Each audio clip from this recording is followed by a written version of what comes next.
Baru kita mulai sih ya. Assalamualaikum warahmatullahi wabarakatuh. Alhamdulillahirobbilalamin. Bismillahirrahmanirrahim. Salam mari kita sampaikan kepada Rasulullah Muhammad. Pertama-tama, kemudian terima kasih kepada Bapak Ibu yang telah mengundang kami hadir di ruang rapat BPS Kabupaten Kiri Hilir ini, dan juga pada Bapak Ibu sahabat data yang menyimak streaming melalui kanal YouTube kami.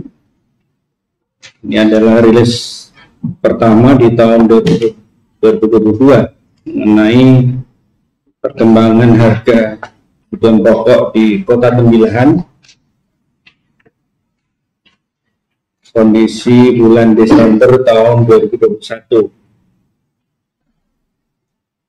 Saja ini dalam masa pandemi, jadi relatif perkembangan harga ini juga terpengaruh oleh bagaimana pola konsumsi selama masa pandemi ini. Untuk bulan Desember tahun 2022 ini, Kota Tembilahan mengalami inflasi sebesar 0,29%. Ini adalah hal wajar karena biasanya setiap akhir tahun di bulan Desember biasanya ada terjadi kenaikan harga akibat adanya kenaikan permintaan karena perayaan Natal dan Tahun Baru. Biasanya memang ada kecenderungan untuk naik. Kemudian secara nasional juga sama, mengalami kenaikan harga, inflasi sebesar 0,57%.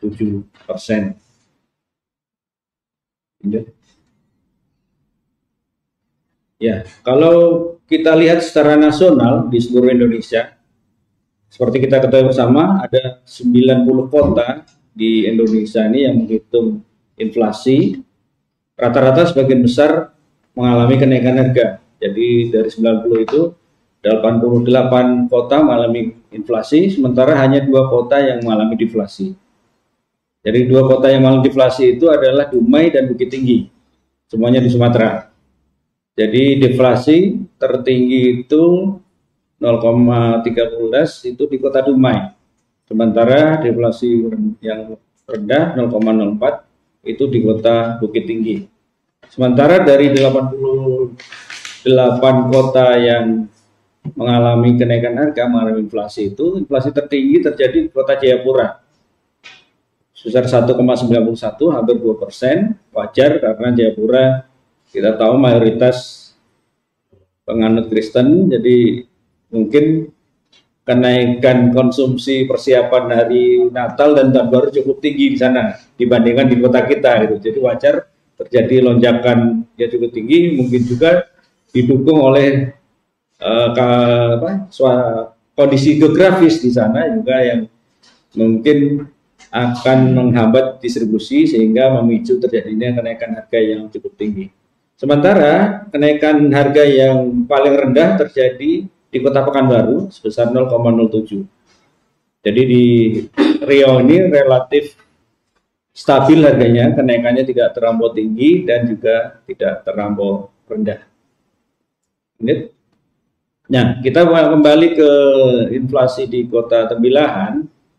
Kalau kita lihat dari setiap kelompok pengeluaran, ya, dari 0,29 tadi tertinggi itu dari kelompok makanan, minuman, dan tembakau untuk bulan Desember ini. Kemudian diikuti oleh kelompok pengeluaran perumahan, air, listrik, dan bahan bakar rumah tangga. Kemudian ada kesehatan juga sedikit ada kenaikan harga di sana, dan juga perawatan pribadi dan jasa lainnya. Kalau kita lihat inflasi tahun kalender, artinya dari Januari sampai Desember 2021 ini, kita lihat justru kenaikan tertinggi itu di perumahan, khususnya perumahan, air, listrik, dan bahan bakar rumah tangga tersebut. Kemudian ada kenaikan juga di perlengkapan, peralatan, dan pemeliharaan rumah. Kemudian ada kenaikan di pendidikan cukup tinggi. Kemudian ada di rekreasi, olahraga, budaya, ada kenaikan juga. Kemudian di perumahan perawatan pribadi dan jasa lain juga ada kenaikan. Kalau rekreasi, olahraga dan budaya wajar naik karena tahun kemarin 2020 itu aktivitas nyaris berhenti, ya, transportasi terhenti, kegiatan di luar ruangan terhenti. Sementara di tahun 2021 ini sedikit ada kelonggaran walaupun dengan protokol kesehatan yang cukup ketat, sehingga wajar jika ada kenaikan rekreasi, olahraga dan budaya ini. Demikian juga pendidikan. Tahun 2020 kemarin juga pendidikan full online selama 2 semester. Sementara kalau di tahun 2001 ini hybrid, kan, ada sebagian online, sebagian offline. Sehingga ini juga memicu biaya di kegiatan pendidikan mengalami kenaikan. Kemudian untuk inflasi dari tekan hampir sama karena ini sama, ya, dalam 1 tahun yang sama dari Januari sampai Desember. Lanjut. Nah, kita lebih dalam lagi, kita amati apa saja komoditas yang menyumbang terjadi kenaikan harga. Kita mulai dari kelompok pengeluaran makanan, minuman, dan tembakau. Terlihat di sana ada beberapa komoditas yang mengalami kenaikan cukup tinggi. Yang pertama, ada kenaikan cukup besar di ikan, khususnya ikan serai. Daging ayam juga naik. Kemudian minyak goreng ini sudah beberapa bulan terjadi kenaikan. Jadi ini sedikit melandai kenaikannya. Cabai rawit juga mengalami kenaikan, dan beberapa jenis ikan dan sayuran juga ada kenaikan di sana. Kalau daging ayam res memang trennya setiap akhir tahun juga mengalami kenaikan. Justru cabai merah malah mengalami penurunan di sana, ya, deflasi. Dan lanjut ke kelompok pengeluaran kedua, pakaian asaki ini relatif stabil, ya. Dari beberapa bulan ini nyaris tidak ada kenaikan harga, masih sama. Kemudian di kelompok perumahan, air, listrik, dan bahan bakar rumah tangga ada beberapa komoditas yang mengalami kenaikan. Seperti semen ada sedikit kenaikan, bahan bakar rumah tangga ada kenaikan ini. Kemudian seng juga ada mengalami kenaikan. Batako, batu bata, dan kayu lapis ada sedikit mengalami kenaikan.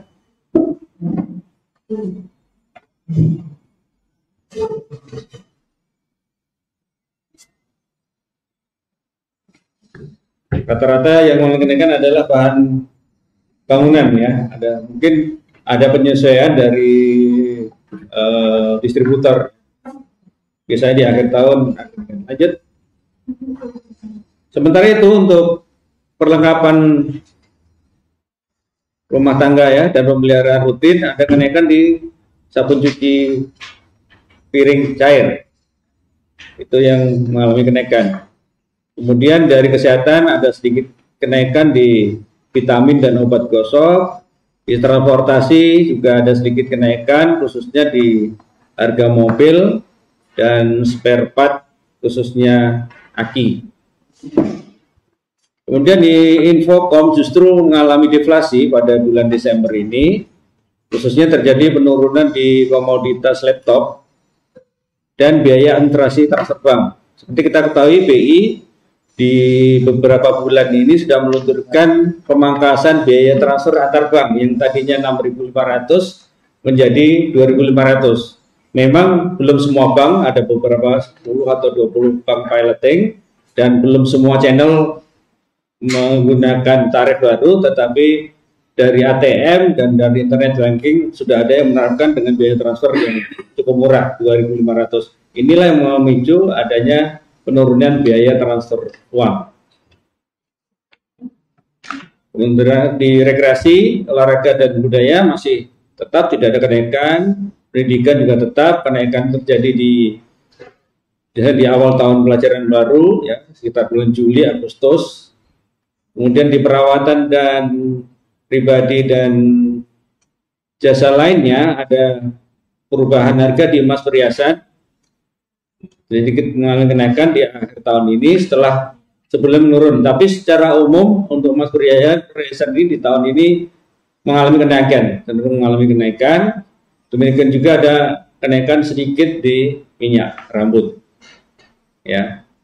Nah, ini kalau kita lihat perbandingan 2 tahun, tahun ini 2021 dan tahun kemarin 2020,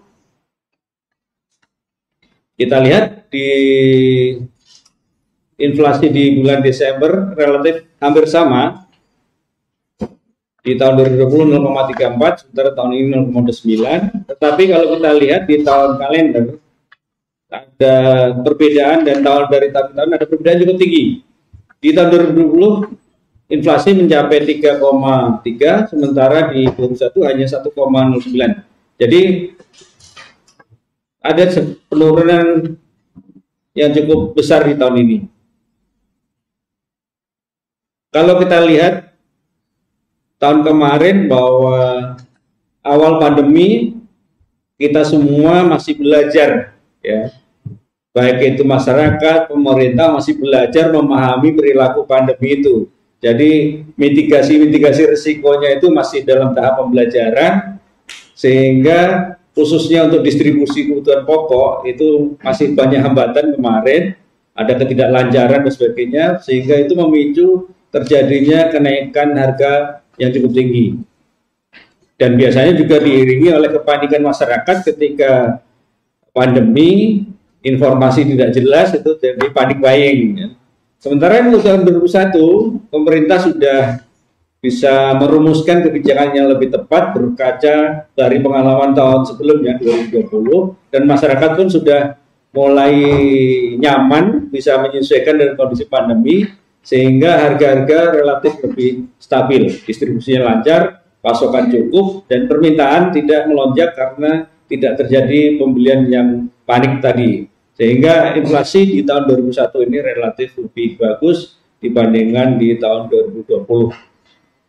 Cukup lumayan perubahannya. Apalagi kalau ini ditunjang dengan kebijakan-kebijakan dari pemerintah daerah yang tepat, maka ini akan lebih bagus lagi. Tetapi tidak boleh lebih sangat rendah, ya. Inflasi harus tetap standar, tidak terlampau tinggi dan tidak terlampau rendah. Kalau terlampau rendah, ekonomi akan lesu. Kalau terlampau tinggi, ekonomi akan panas, sehingga daya beli masyarakat juga akan menurun. Lanjut. Nah, ini sebagai gambaran lebih detailnya bahwa kalau kita bandingkan inflasi bulanan, polanya di tahun 2020 itu grafiknya agak naik turun. Inilah terutama itu kenaikan tertinggi itu biasanya di hari raya di bulan Juni, ya, lumayan tinggi. Kemudian belakangnya turun drastis dan melandai. Jadi perbedaannya di situ, di pertengahan tahun itulah perbedaannya. Kita lihat ada pergerakan yang cukup fluktuatif. Sementara di tahun 2021 pergerakannya relatif lebih landai, walaupun ada riak sedikit di pertengahan tahun, tetapi tidak terlampau dalam dan tidak tertinggi dibandingkan dengan di 2020. Demikian juga pola di inflasi tahunan, juga tahun ini relatif landai, cenderung menurun. Sementara kalau tahun 2020 ada sedikit fluktuasi, tapi juga cenderung naik di sana. Lanjut. Nah, kalau kita bandingkan di 3 kota yang menyusun IHK, ya, menghitung IHK di Provinsi Riau, kita lihat bahwa justru tahun ini Kota Tembilahan cenderung lebih rendah dibandingkan dengan kota dua yang lainnya, Dumai dan Pekanbaru. Ya, kalau di bulan Desember kita memang tertinggi inflasi, tetapi kalau kita lihat tahun kalender dan inflasi tahun ke tahun, kita lihat bahwa Tembilahan paling rendah dibandingkan dengan Pekanbaru dan Dumai. Ini perlu dicermati lagi, perlu disandingkan dengan indikator lain, apakah ini akibat pasokan yang cukup, distribusi lancar sehingga harga relatif stabil, atau justru ada penurunan daya beli masyarakat sehingga konsumsi tidak terlampau tinggi, harga pun tidak terjadi kenaikan yang cukup tinggi, tidak terjadi lonjakan. Itu perlu dikonfirmasi dengan indikator yang lain. Ya, itu Bapak Ibu, ya, rilis inflasi bulan Desember ini. Dan ini juga bisa untuk gambaran bagaimana kondisi perkembangan harga di Kota Tembilahan ini selama tahun 2021 ini yang relatif lebih stabil, tidak terlampau tinggi, tidak terlampau rendah. Semoga ini juga menjadi masukan untuk para pengguna data, untuk para pengambil kebijakan, bagaimana kondisi perkembangan harga di tahun ini dibandingkan dengan kondisi-kondisi sebelumnya. Dan perlu kami sampaikan Bapak Ibu bahwa BPS, Badan Pusat Statistik secara nasional pada tahun ini melakukan pendataan survei biaya hidup. Ini ada kaitannya dengan angka inflasi yang kita rilis pada hari ini. Kenapa kami juga mengundang lebih banyak orang pada tahun ini, pada Januari ini? Karena kami ingin menginformasikan kepada beberapa pihak yang terkait dengan pendataan survei biaya hidup ini. Jadi di tahun ini BPS melaksanakan pendataan survei biaya hidup ini khusus untuk di Riau. Dari sebelumnya ada 3 kota, ya, Pekanbaru, Dumai, dan Tembilahan. Pada tahun ini SBH survei biaya hidup di Riau ditambah 1 lagi, yaitu di Kabupaten Kampar. Untuk 3 kota itu untuk menghitung inflasi perkotaan, makanya di ini bukan inflasi Kabupaten Indra-Gilir, tapi inflasi Kota Tembilahan. Kalau di Kampar itu adalah inflasi pedesaan. Jadi sampelnya bukan di Kota Pangpinang, tapi di pinggiran, Tapung, Tambang, dan sebagainya. Nah, tujuan dari SBH ini tentu saja adalah dalam rangka mengupdate, ya, memperbarui tahun dasar sebagai basis untuk penghitungan indeks harga konsumen. Yang kita pakai sampai hari ini adalah basis tahun dasarnya adalah tahun 2018. Itu penghitungan SBH terakhir. Bapak Ibu, mungkin kita sedikit review. Kalau kita pernah belajar matematik atau ekonomi, ketika ada bab inflasi, misalnya kan ada menghitung indeks harga.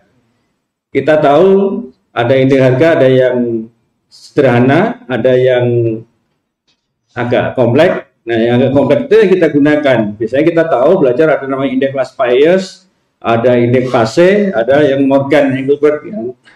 Nah, yang BPS gunakan itu indeks Laspeyres yang sudah dimodifikasi. Itulah nanti kan di sana perlu pembobot. Nah, pembobot itulah nanti yang didapat dari survei biaya hidup ini. Kemudian yang kedua, selain untuk mendapatkan tahun dasar itu dalam rangka mengupdate sesuai dengan kondisi terkini, untuk mengupdate pola konsumsi masyarakat, untuk mengupdate komoditas-komoditas yang dikonsumsi masyarakat yang terkini, juga untuk memperoleh paket komoditas dan diagram timbang. Nah, ini tadi yang bilang saya diagram timbang tadi. Jadi dalam perkembangan pola konsumsi masyarakat kita tahu sudah banyak perubahan. Di 2018 saya rasa kafe-kafe belum banyak di Tembilahan.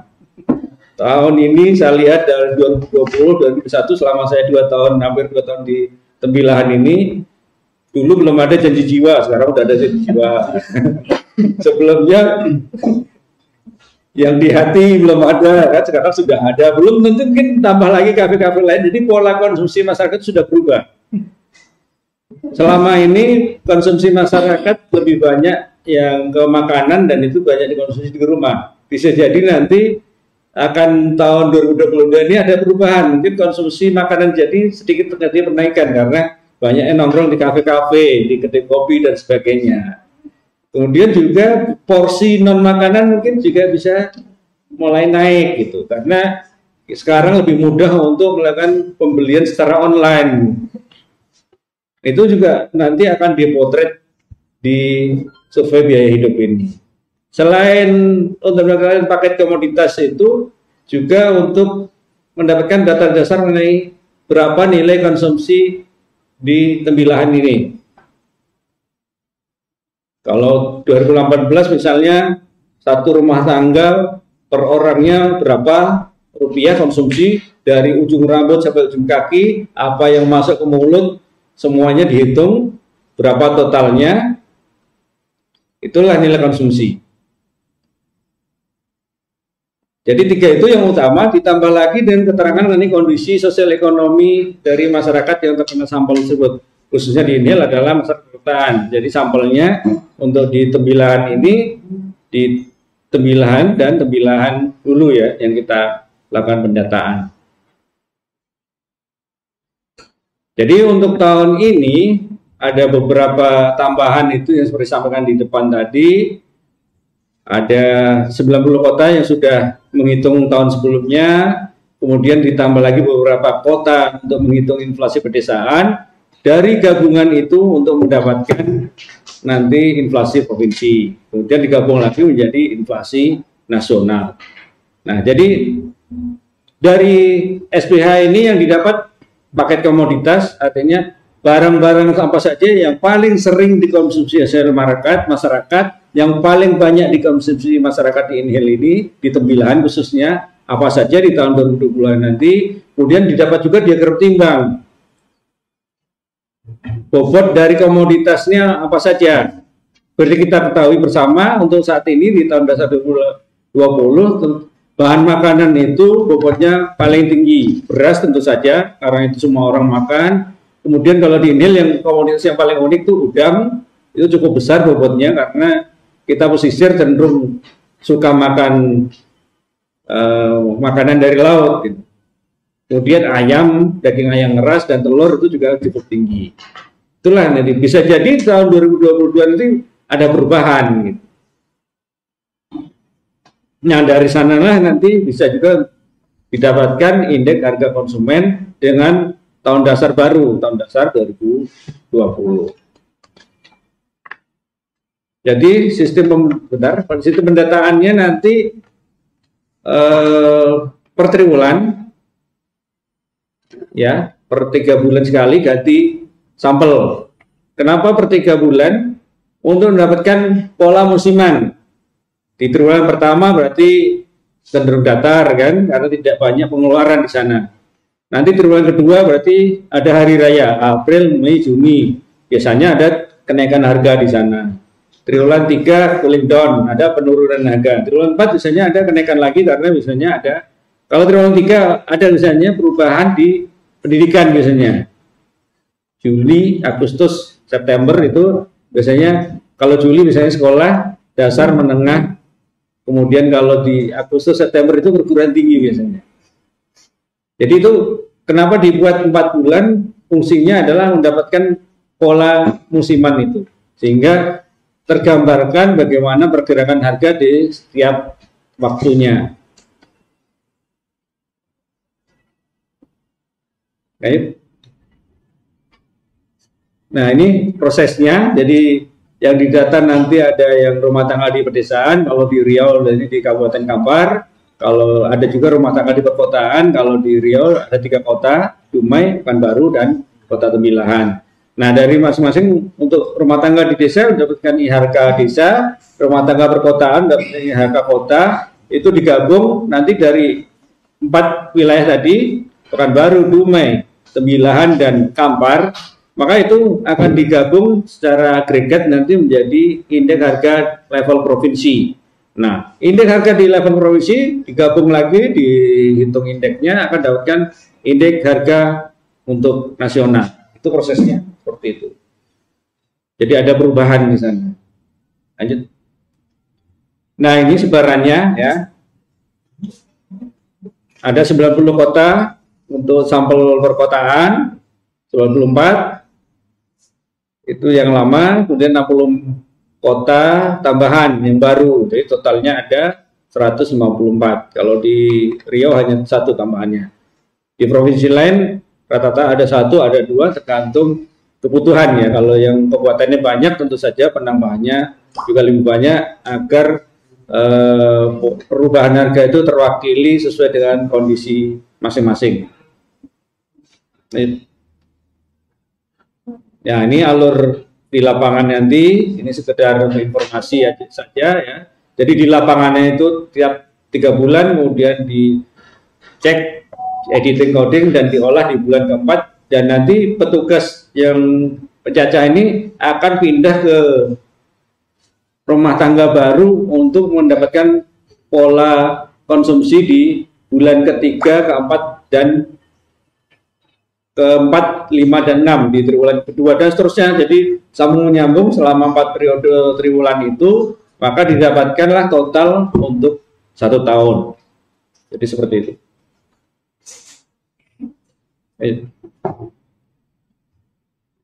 Ya, ini prosesnya. Jadi SBH ini sudah jauh-jauh hari direncanakan.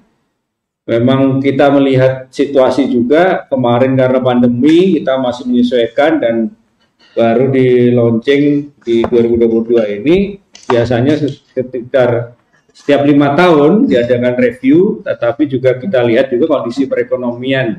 Kalau ada bencana, ada pandemi, biasanya itu tidak bisa jadikan basis dasar karena itu tidak normal. Yang menjadikan basis dasar adalah kondisi normal. Jadi di tahun ini kita relatif lebih baik, kan, lebih normal, ekonomi sudah mulai bergerak, maka itulah tahun 2022 ini jadikan basis dasar tersebut. Salah satu alasannya seperti itu. Ini alurnya. Ya, 2023 nanti masih ada proses pengolahan, dan nanti hasil SBH ini nanti akan dirilis di Januari 2024, ya. Dan di Januari 2024 itulah nanti dimulai penghitungan inflasi dengan tahun dasar baru, tahun dasar 2022. Jadi membutuhkan 2 tahun untuk proses lapangan, 1 tahun, pengolahan 1 tahun, baru di tahun berikutnya itu diimplementasikan. Ya, ini prosesnya, lanjut aja. Ya, itu sebagai informasi awal, ya, mengenai sensus ini, survei biaya hidup, maaf, yang ini sangat penting. Jadi kalau nanti siapa tahu Bapak Ibu ada terkena sampel, tolong diberikan informasi yang selengkap mungkin, karena itu akan memberi gambaran yang betul mengenai pola konsumsi di tembilahan ini, ya. Pasti nanti akan merepotkan Bapak Ibu karena yang ditanya cukup lama, selama konsumsi 3 bulan, Januari, Februari, Maret. Yang ditanya semua yang masuk ke mulut kita, baik itu dimasak sendiri maupun dibeli jadi. Dan apa yang kita pakai di badan kita itu juga dicatat semua. Jadi ada makanan, non makanan, nanti ada dicatat secara bulanan untuk yang non makanan, ada dicatat secara mingguan untuk yang makanan. Jadi non makanan bulanan selama 3 bulan, untuk yang makanan dipotret selama seminggu. Detail. Termasuk kalau bapak-bapak jajan harus dicatat. Beli rokok harus dicatat. Karena konsumsi rokok ternyata cukup besar. Porsinya cukup besar, apalagi untuk di wilayah yang pedesaan, porsinya itu lumayan besar. Apalagi tahun ini cukai rokok naik, kan? Ya, ini juga bisa jadi nanti berpengaruh ke paket komoditas juga. Jadi mohon bantuan Bapak Ibu jika terkena sampel, dan kalaupun tidak, ini menjadi pengetahuan kita bersama. Saya rasa Bapak Ibu juga di OPD masing-masing juga nanti yang terkait dengan kebijakan dengan pengendalian harga ini menjadi penting, dan teman-teman wartawan juga perlu menginformasikan ke masyarakat untuk membantu BPS dalam memberikan data, khususnya dalam saat ini survei biaya hidup, agar data yang kami kumpulkan betul, kondisinya sesuai dengan kondisi lapangan. Jadi bukan melukis tapi memotret. Memotret itu kan kondisi apa adanya. Kalau buram nampak buram, kalau terang nampak terang, kalau hijau nampak hijau. Beda dengan melukis, ya. Yang jadi buram bisa jadi terang dan sebagainya. Itu subjektif. Jadi harus objektif sesuai dengan kondisi di lapangan. Saya rasa itu yang bisa saya sampaikan pada kesempatan kali ini. Semoga ini bisa memberikan informasi dan memberikan pencerahan untuk kita semua bahwa BPS ingin agar kebijakan yang diambil pemerintah itu baik, didukung oleh data yang baik, karena kebijakan baik adalah kebijakan yang berbasis dengan fakta, berbasis pada bukti, berbasiskan kepada data, bukan berbasis pada keinginan, bukan berdasarkan pada prasangka dan sebagainya. Dan perlu kami sampaikan juga sebagai penutup bahwa untuk membantu pemerintah dalam menghasilkan kebijakan yang benar, yang berbasis fakta tadi, itu adalah peran kita bersama. BPS hanya menyediakan data-data yang relatif besar, masif, skala makro, dan cakupannya nasional. Kadang kepala daerah ketika ingin membuat kebijakan juga perlu dukung data-data yang sifatnya sektoral, kecil, mikro, yang itu semua adalah data-data yang dimiliki oleh Bapak Ibu yang berada di OPD. Contoh, data pertanian, tentu itu di Dinas Pertanian. Data mengenai industri kecil itu di Kementerian Koperasi dan UMKM di sana. Kalau industri yang besar ya, dan perkembangan harga-harga di pasar itu Dinas Perdagangan dan Perindustrian dan sebagainya. Jadi itu semua ada di sana. BPS siap membantu kalau Bapak Ibu dari OPD misalnya ingin mengembangkan pengelolaan data di masing-masing OPD, ingin mengumpulkan data yang selama ini dirasa perlu tapi belum dilaksanakan, kami dari BPS siap membantu, kapanpun silakan dikontak, kita bisa diskusi, kemudian kami arahkan bagaimana sebaiknya, mana yang sudah ada, mana yang belum, dan kalaupun sudah ada juga bisa kita diskusikan bagaimana cara perbaikannya, peningkatannya, dan sebagainya. Insya Allah pun kami berusaha nanti di tahun ini akan berkunjung ke OPD-OPD untuk berdiskusi bagaimana dalam rangka pengelolaan data sektoral yang lebih baik, karena kita tahu data sekarang menjadi penting, semuanya harus menggunakan data dan harus cepat, bisa tersedia dengan cepat, itu sekarang. Bahkan kami di tahun ini untuk publikasi-publikasi dipercepat, misalnya daerah dalam angka itu di bulan Februari harus sudah rilis, kemudian perkembangan ekonomi, pertumbuhan ekonomi dan distribusinya dan porsinya itu dari PDRB, produk domestik bruto juga harus kami rilis di bulan Februari juga dalam rangka mendukung pemerintah dalam menyusun perencanaan anggaran.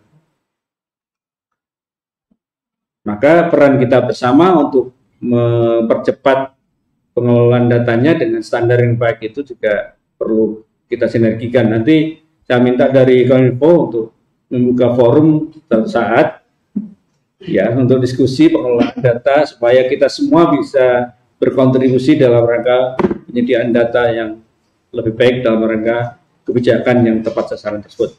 Terima kasih atas perhatian Bapak Ibu. Saya akhiri, Assalamualaikum warahmatullahi wabarakatuh.